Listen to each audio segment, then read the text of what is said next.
नमस्ते प्यारे विद्यार्थियों, आप सबको स्टडी मैथ यूट्यूब चैनल में आप सबका हार्दिक स्वागत है। अभिनंदन। मैं लेके आया हूं कक्षा 10 की गणित, जो बहुत ही आसान तरीके से। तो अपन ने प्रश्न वाली 8.1 त्रिकोणमिति का परिचय का 4 प्रश्न पढ़ चुके और आज अपन 5वां प्रश्न पढ़ने जा रहे हैं। तो सबसे पहले बड़ी बात तो यह है कि बच्चों को प्रश्न समझ में आना चाहिए। बाद की बात वो होती है कि उसको हल कैसे किया जाता है। तो सबसे पहले ये देखना है कि प्रश्न के अंदर क्या दिया हुआ और क्या पूछा गया है। तो चलिए आइए प्रश्न की शुरुआत करते हैं। 5वां की यदि सेक थीटा बराबर 13/12 हो तो अन्य सभी त्रिकोणमितीय अनुपात परिकलित कीजिए। मतलब ये हुआ कि आपको एक सेक थीटा बराबर 13/12 दे रखा है। बाकी सभी जो त्रिकोणमितीय अपन को साइन कॉस टेन और उसके बाद में कॉस, सभी का अपन को जो है उसका मान ज्ञात करना है। सभी 6 के 6 त्रिकोणमितीय मानों का अपन को एक दे रखा है, उसमें से बाकी 5 का अपन को ज्ञात करना है। तो बहुत ही आसान तरीके से ज्ञात कर लेंगे। पाइथागोरस प्रमेय के द्वारा अपन समकोण त्रिभुज बनाएंगे सबसे पहले। उससे पहले अपन हल की शुरुआत करते हैं, क्योंकि कक्षा 10 एक बोर्ड का एग्जाम है, तो इसके अंदर बहुत अच्छे से तैयारी करके जाना जरूरी है, क्योंकि अच्छे से अच्छे मार्क्स प्राप्त करना है। तो चलिए आइए, अपन को दिया हुआ है, दिया क्या है अपन को, दिया क्या है, सेक SEC सेक थीटा बराबर 13/12। अब अपन को यहाँ पे ध्यान देना है कि सबसे पहले अपन को समकोण त्रिभुज बनाना है। क्या बनाना है? समकोण त्रिभुज।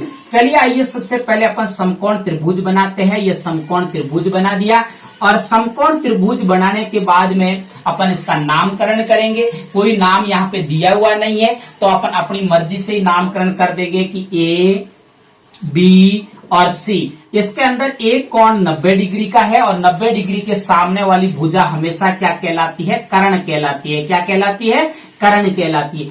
अब अपन को थीटा की जगह कोई शर्त नहीं दे रखी। जब थीटा की जगह कोई शर्त नहीं दे रखी हो, अगर यहाँ पे A, C कोई रख देते, तो अपन उसके सामने वाली जो अपने भुजा होती है वो लंब कहलाती है थीटा के। तो इसमें थीटा कोई पर्सनल दिया हुआ नहीं है, तो अपन C को ही थीटा मान के चलते हैं। क्यों? क्योंकि ये खड़ी रेखा हमेशा क्या कहलाती है? लंब कहलाती है। क्या कहलाती है?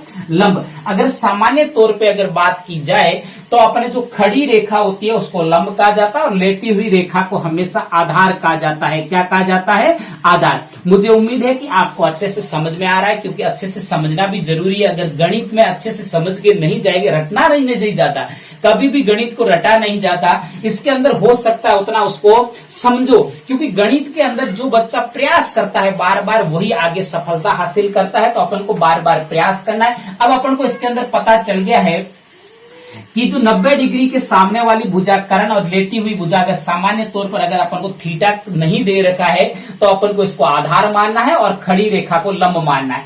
अब अपन को पता लगाना है कि सेक को कैसे लिखा जाता है। तो मैंने पहले भी आपको बताया था कि लाल बट्टे का एक ट्रिक याद रख लेना। ऐसे त्रिकोणमितीय जो अनुपात याद करने हैं, तो लाल बट्टे कक्का क्या होता है? लाल बट्टे कक्का। अब उसके अंदर सबसे पहले जो होता है उसको साइन, साइन के बाद में कोस, कोस के बाद में टेन, टेन के बाद में कोट, कोट के बाद में सेक, सेक के बाद में कोसेक। ये बस ये शर्त रहती है, ये रहता है क्रम इसका। जो त्रिकोणमितीय जो मान या सभी त्रिकोणमितीय अनुपात ज्ञात करने का जो क्रम है, वो sine cos tan cot sec और कोसेक। अब अपन को इसमें से क्या दे रखा है? सेक दे रखा है। तो इस सेक को कैसे लिखा जाता है? सबसे पहली बात तो ये, तो सेक को लिखा जाता है, देखो नीचे से सेकेंड नंबर, मतलब के का मतलब होता है कर्ण और ए का मतलब होता है आधार। तो इसको लिखा जाता है कर्ण बट्टे आधार। क्या लिखा जाता है? कर्ण बट्टे आधार। क्या लिखा जाता है? कर्ण बट्टे आधार। मुझे उम्मीद है कि आपको अच्छे से समझ में आया है। अब देखिए, उसके बाद में अपन को क्या ज्ञात करना है? एक अपन को जो दे रखा है वो लिख देंगे पहले। तो कर्ण इसमें से दे रखा है, कितना दे रखा है? 13। उसके बाद में अपन को आधार भी दे रखा है, कितना? 12। लेकिन लंब अज्ञात है, लंब अपन को दिया हुआ नहीं है। जब लंब दिया हुआ नहीं है, तो अपन पाइथागोरस प्रमेय को काम में लेंगे। किसको काम में लेंगे? पाइथागोरस प्रमेय को काम में। चलिए आइए, पाइथागोरस प्रमेय के द्वारा अपन लंब ज्ञात करते हैं। तो लिखेंगे समकोण त्रिभुज, समकोण त्रिभुज ABC में एबीसी में पाइथागोरस प्रमेय द्वारा, किसके द्वारा? पाइथागोरस प्रमेय द्वारा, पाइथागोरस प्रमेय द्वारा। अब पाइथागोरस प्रमेय का सूत्र क्या है? अब मुझे उम्मीद है कि आपको अब अपन पांचवा जो प्रश्न पढ़ रहे हैं, कि पहले प्रश्न से अपन पढ़ रहे थे कि पाइथागोरस प्रमेय का जो फॉर्मूला है वो है कि कर्ण स्क्वायर, क्या है? कर्ण स्क्वायर बराबर लंब स्क्वायर। मुझे उम्मीद है कि आप सबको याद हो गया। अब कर्ण स्क्वायर बराबर लंब स्क्वायर प्लस आधार स्क्वायर, लंब स्क्वायर प्लस आधार स्क्वायर। अब ये फॉर्मूला है आपके पास में जो त्रिकोणमितीय अनुपात ज्ञात करने का। अब अपन को तो इसमें से क्या चाहिए? लंब चाहिए, तो अपन लंब को इधर ले लेंगे। तो लंब स्क्वायर, अपन को तो क्या चाहिए? लंब चाहिए। तो लंब का स्क्वायर बराबर कर्ण का स्क्वायर, कर्ण स्क्वायर माइनस आधार स्क्वायर। क्या होगा? कर्ण स्क्वायर माइनस आधार स्क्वायर। ये आपके पास में जो लंब स्क्वायर का जो फॉर्मूला है वो है कर्ण स्क्वायर माइनस आधार स्क्वायर। अब अपन को तो क्या चाहिए? न कि लंब स्क्वायर चाहिए, अपन को यहाँ पे क्या चाहिए? लंब चाहिए। तो लंब का स्क्वायर हटाने के लिए आपको क्या करना है कि दोनों तरफ वर्गमूल करना है, क्योंकि बराबर का बीच में चिन्ह है। दोनों तरफ जब वर्गमूल करेंगे तो वर्गमूल करने से ये स्क्वायर हट जाएगा, तो पीछे क्या बचेगा? लंब बचेगा। क्या बचेगा? लंब। अब देखो लंब बराबर होता है अंडर रूट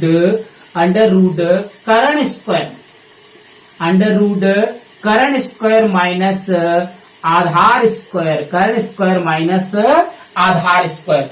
अब अपन को अपने पास में फॉर्मूला आ गया है लंब का कि कर्ण स्क्वायर अंडर रूट कर्ण स्क्वायर माइनस आधार स्क्वायर। अब अपन को इसके फॉर्मूले के अंदर अपन को मान रखना आना चाहिए, ये सबसे बड़ी बात होती है।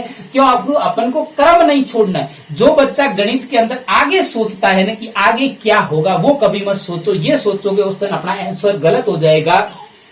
अपन जहां चल रहे हैं उस क्रम को आगे बढ़ाते रहिए, तो आगे बढ़ाते बढ़ाते अपना आंसर अपने आप प्राप्त हो जाएगा। तो अब देखिए उसको बाद में, तो अपन लिखेंगे लंब बराबर, क्या लिखेंगे? लंब बराबर अंडर रूट। अब अपन को कर्ण का मान कितना है? कर्ण अपन को 13 दे रखा है, तो अपन 13 का स्क्वायर करेंगे। कितना करेंगे? 13 का स्क्वायर। फिर माइनस, उसके बाद में अपन को आधार कितना दे रखा है? 12 दे रखा है, तो अपन 12 का स्क्वायर करेंगे। क्या करेंगे? 12 का स्क्वायर। अब सबसे बड़ी बात यह है कि आप कक्षा 10th में पढ़ते हो, मतलब कक्षा 10वीं में पढ़ते हो, तो आपको कम से कम 30 तक संख्याओं का वर्ग आना चाहिए और 15 तक संख्याओं का घन आना चाहिए, तभी जाके अपन 10वीं की कक्षा की गणित अच्छी तरीके से पढ़ पाएंगे। तो ये छोटी छोटी बातें अपन को याद होनी चाहिए। अगर वहां जाके अपन गुणा करने ऐसी बातों का बैठ जाएंगे तो अपने पास में समय बहुत कम होता है और अपन उस सीमित समय के अंदर इतने बहुत सारे 25-30 प्रश्न अपन नहीं कर पाएंगे। तो चलिए आइए, अपन को ये याद होना चाहिए कि लंब बराबर अंडर रूट 13 का स्क्वायर कितना होता है? 13 का वर्ग होता है वो होता है 169 होता है, ये याद होना चाहिए आपको। माइनस 12 का जो वर्ग होता है वो होता है 144। कितना होता है? 144। अब तो घटाव करना है। लंब बराबर क्या आता है? अंडर रूट 9 में से 4 गए, पीछे बचे 5, और उसके बाद में 6 में से 4 गए, पीछे बचे 2, 1 में से गया 0, मतलब कि 25 बचे। कितने बचे? 25। तो 25 को रूट से बाहर निकालेंगे तो अपन का कितना आएगा? लंब बराबर 5।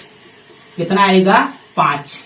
तो लंब अपने के पास में अब कितना प्राप्त हो गया है? 5 प्राप्त हो गया है। कितना प्राप्त हो गया है? 5। अब अपन को जो समकोण त्रिभुज है, इस समकोण त्रिभुज की तीनों भुजाओं का अपन को मान पता हो गया कि कर्ण 13 है, आधार 12 है और लंब कितना है? 5 है। अब अपन आसानी से, बिल्कुल आसानी से अब अपन त्रिकोणमिति के सभी जो अनुपातों का ज्ञान ज्ञात कर सकते हैं। तो सबसे पहले नंबर 1 पे अगर बात की जाए, इस लाल बट्टा कक्का के आधार पर अपन सभी त्रिकोणमितीय अनुपात ज्ञात करेंगे।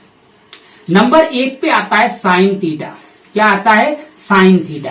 तो साइन थीटा को सबसे पहली बात तो कैसे लिखा जाता है? तो इसको लाल बट्टा कक्का को याद कर लेना, क्योंकि अपन के ये लाल बट्टा कक्का बहुत सहयोग करता है। अपन को सूत्र याद करने की जरूरत ही नहीं, एक लाइन याद करनी है लाल बट्टे कक्का, जिससे अपने आप आपको याद हो जाएगा। अब देखिए लाल बट्टा कक्का के अंदर साइन को लिखा जाता है, एल का मतलब लंब और के का मतलब कर्ण। साइन को लिखा जाता है लंब बट्टे कर्ण। क्या लिखा जाता है? लंब बट्टे कर्ण। मुझे उम्मीद है कि आपको मेरे पढ़ाने का तरीका अच्छा लग रहा है और वो अच्छे से समझ में भी आ रहा है। मैं क्योंकि हर एक एक बात पे, छोटी छोटी बातों पे आपको समझा रहा हूं, क्योंकि मैं सीधा डायरेक्ट नहीं चलूंगा, क्योंकि सीधा अगर एक छोड़ के फटाफट चल जाएंगे तो आपको कभी समझ में नहीं है। अब भले ही अपन को समय लगे, लेकिन अगर अच्छे से अब समझ में आ गया तो बोर्ड परीक्षा में जब जाएंगे तो अपन फटाक से इनका आंसर निकाल पाएंगे। अब देखो लंब इसके अंदर कितना दे रखा है, तो लंब अपन को 5 दे रखा है। कितना दे रखा है? 5 दे रखा है। और बटे के अंदर अपन को क्या है? कर्ण। कर्ण कितना दे रखा है? 13 दे रखा है। तो जो पहला जो अपना साइन थीटा का जो मान अनुपात आया है वो 5/13। अब देखिए उसके बाद में नंबर 2 पे बात की जाए, 2 नंबर पे अपना आता है कॉस थीटा। क्या आता है? Cos theta. अब कॉस थीटा को कैसे लिखा जाता है? एक का मतलब आधार और के का मतलब कर्ण, मतलब कि आधार बट्टे कर्ण लिखा जाता है। क्या लिखा जाता है? आधार बट्टे कर्ण। क्या लिखा जाता है? आधार बट्टे कर्ण। अब अपने पास में आधार इसमें से देख के लिखना है। आधार कितना है? 12। कितना है? 12। और बटे में कर्ण कितना है? अभी अभी देखा था कि 13। कितना है? 12/13। तो कॉस थीटा का जो मान आया है वो आया है 12/13। अब देखिए अगला तीसरा अपने पास में tan का मान चाहिए। tan थीटा बराबर होता है, tan को कैसे लिखा जाता है? लंब बट्टे आधार। मतलब L का मतलब लंब, A का मतलब आधार, तो इसको लिखा जाता है लंब बट्टे आधार। क्या लिखा जाता है? लंब बट्टे आधार। क्या लिखा जाता है? लंब बट्टे आधार। अब अपने पास में लंब कितना दे रखा है? लंब अपने पास में दे रखा है 5, तो लिखेंगे 5। और बटे में आधार कितना दे रखा है? 12। तो अपना जो tan थीटा का जो मान आया है वो आया है 5/12। अब देखिए अगली बात, उसके बाद में चौथे की शुरुआत करते हैं। चौथा क्या है? Cot theta. क्या है? Cot theta. तो कोट थीटा का मान याद करेंगे, तो कोट थीटा को कैसे लिखा जाता है? कोट को लिखा जाता है आधार बट्टे कर्ण। क्या लिखा जाता है? आधार बट्टे कर्ण। क्या लिखा जाता है? आधार बट्टे कर्ण। अब अपने पास में आधार दे रखा है, आधार 12 दे रखा है, तो अपन लिखेंगे 12। और बटे में कर्ण कितना दे रखा है? 13, तो अपन लिखेंगे, तो कोट थीटा का मान होता है वो होता है 12/13। अब देखिए अगला अपन शुरुआत करते हैं पांचवें की। पांचवा क्या है अपने पास में? सेक। वैसे तो सेक का मान दे रखा है, फिर भी अपन यहां पे लिखेंगे, सभी का लिखे, तो सेक थीटा। सेक थीटा बराबर, सेक को कैसे लिखते हैं? अभी अभी अपन को ये तो दिया हुआ है कि कर्ण बट्टे आधार, और इससे भी आप पता लगा सकते हो कर्ण बट्टे आधार। क्या लिखा जाता है? कर्ण बट्टे आधार। कर्ण अपन के पास ये तो इसका मान दे रखा है कर्ण बट्टे आधार, तो यहां से भी देख सकते हो 13/12, और ये भी यही आएगा कि कर्ण 13 है और आधार 12 है, मतलब कि 13/12। कितना आएगा? 13/12। उसके बाद में नंबर 6 की अगर बात की जाए, तो अगला देखिए 6 नंबर पे बात की जाए तो कौन सा आता है? सेक के बाद में आता है कोसेक। सभी अब लास्ट बच्चा है कोसेक। तो कोसेक जो थीटा है, कोसेक थीटा को कैसे लिखा जाता है? कर्ण बट्टे लंब। क्या लिखा जाता है? कर्ण बट्टे लंब। क्या लिखा जाता है? कर्ण बट्टे लंब। अब कर्ण अपन के पास में दे रखा है 13 और लंब 5, तो आ गया अपना 13/5। मुझे उम्मीद है कि आपको ये प्रश्न बहुत अच्छे से समझ में आया है, और आगे भी इसको अच्छे से देखो, अच्छे से बार बार। कमजोर कोई विद्यार्थी नहीं होता, कमजोर वह विद्यार्थी होता है जो प्रयास नहीं करता है। जो बच्चा प्रयास करता है, क्योंकि सीख के कोई नहीं आता है, सीखना पड़ता है, तो अपन को बार बार प्रयास करते रहना है, क्योंकि प्रयास करने वाला ही आगे बढ़ता है। तो मुझे उम्मीद है कि आपको अच्छे से समझ में आया, तो मेरे चैनल को सब्सक्राइब करना और आगे अपने प्यारे प्यारे दोस्तों को शेयर करते रहना। तब तक मेरे स्टडी मैथ यूट्यूब चैनल पर बने रहे। नमस्ते।